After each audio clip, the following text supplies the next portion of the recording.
Brothers and sisters, over the past 3 weeks, I shared with you 2 events. One of those events is closer to many of us who are sitting here in this hall. Something that literally hit close to home, and that was Hurricane Katrina.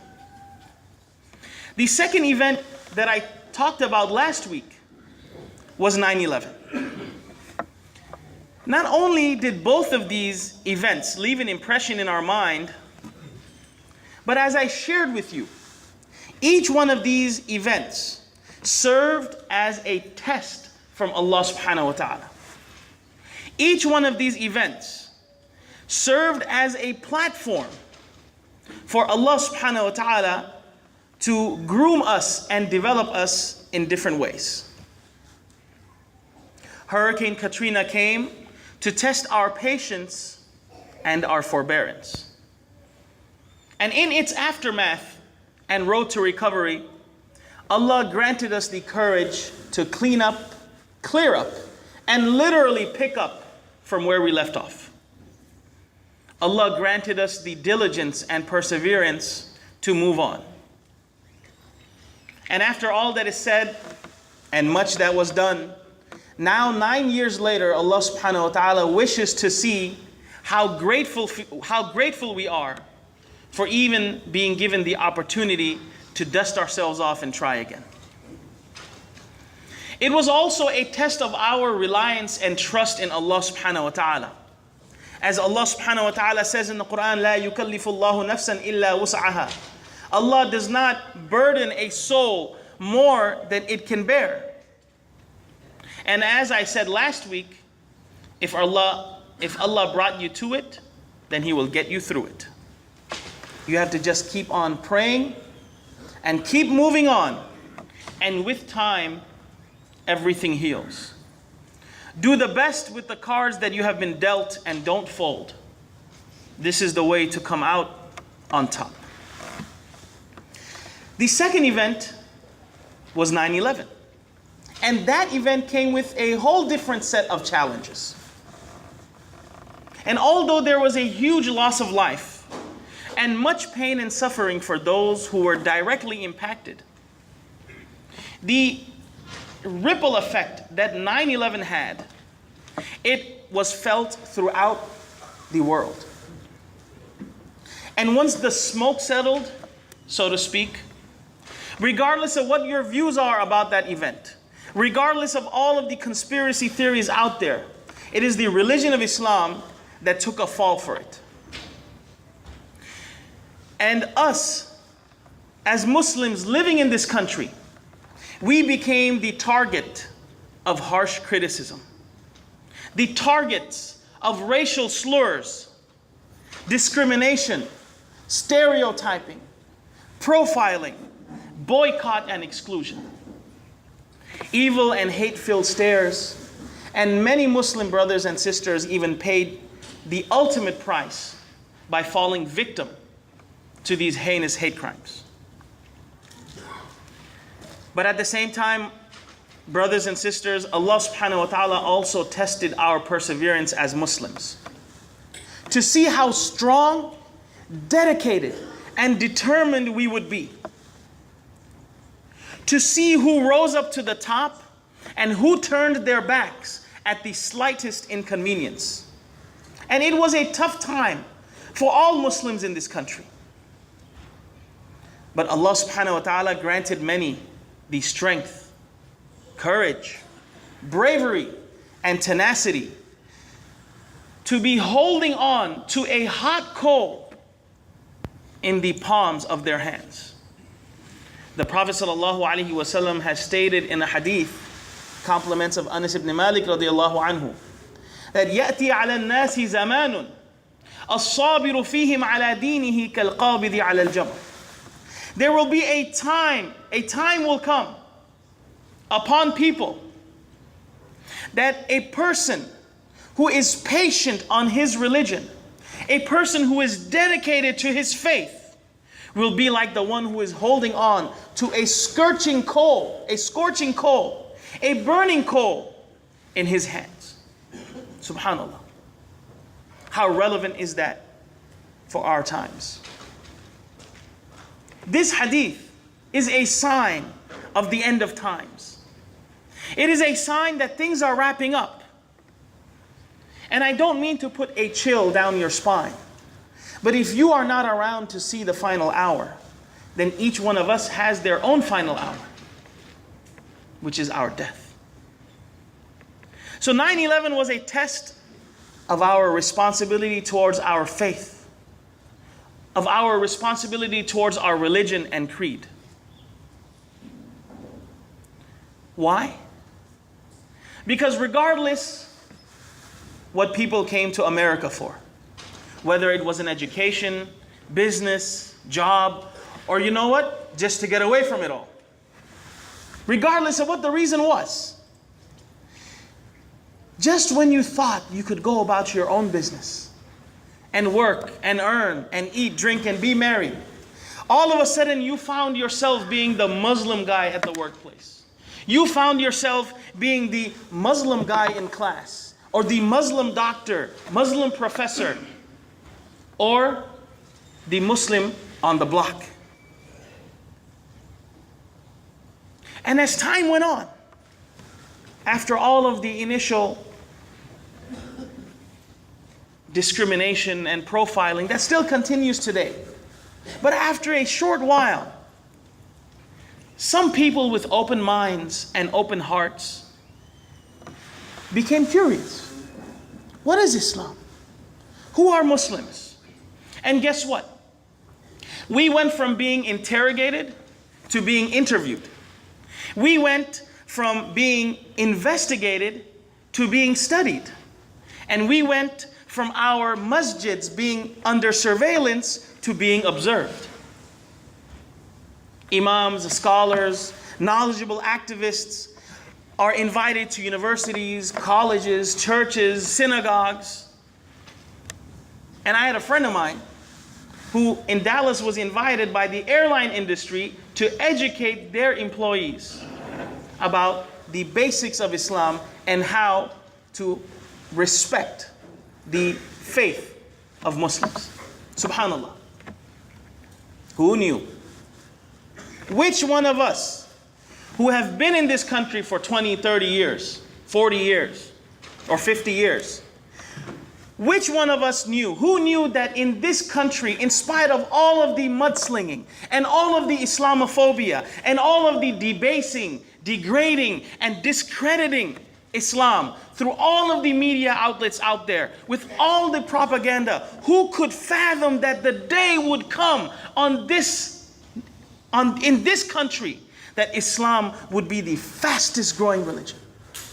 Who could have thought about that? Especially with 9/11 that happened. Who could have thought that Islam would be the fastest growing religion? Where's all the swords now? Where's the intimidation and the threats and all of the compulsion? Where'd it go now? No.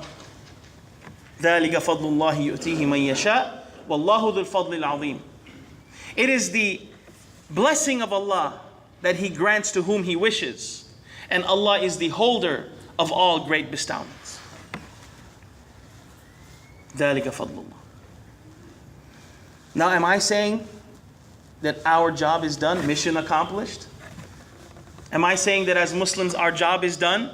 Am I saying that we have fulfilled our responsibility? Of course not. Guidance is in no one's hands but Allah subhanahu wa ta'ala. And it's fair to say, and most of you will agree with me, that as Muslims we have a long way to go. And there is a lot of room for improvement. There is a lot of things that need to be worked on. There are a lot of broken fences that need attention. And this is just the reality. This is just the fact of the matter. And it is so sad that although we beat the drums about Islam being the fastest growing religion in this country, ask a new Muslim how cozy and comfortable they feel being a part of the Muslim family, being part of the brotherhood. And I'm speaking in general. Ask them. You know, in 2010, by name, we made the Huffington Post. By a new Muslimah who felt like she was not part of the family here at Masjid Abu Bakr Siddiq in New Orleans, Louisiana. But anyways, that's going off on a tangent. So we have a lot of work to do.